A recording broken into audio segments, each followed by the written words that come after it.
दुसऱ्या संध्याकाळी ते डॉक्टरी मोकाची म्हणून सोहळ होता. त्याने नवीनच टेबल टाकून लोखंड काढण्याचा घंटा चालू केला.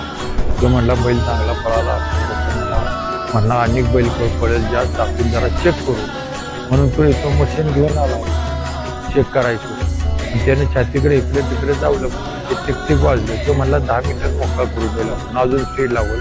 आता अशा कोणाला नसतं. बरं मी म्हणलं टाक बाबा. आमचं पहिलवान होता करला, नातवंड होती सगळी. त्याने ती केबल आत टाकल्यानंतर केबल जाईना तरी ते जबरदस्तीने टाकली, आमच्याने सारल्यानंतर आम्ही त्याला म्हणलं काढ बाबा, बाहेर काढ. मग त्यानं बाहेर स्पीडमध्ये वडल्यानंतर तो आपला निघून गेला. परत आम्ही दवाखान्यात चालू केले उपचार. मग बैल दुसऱ्या दिवशीपासून खाणं बंद, शेण बंद, सगळं बंद झालं. तर डॉक्टरला दाखवलं, शिरवळा नेला. तिथे सोनोग्राफी केली आणि एक्सरे काढले. तर डॉक्टरांनी तिथे सांगितलं बैलाच्या अन्ननलिकेला हृदयाला काहीतरी दणका बसला.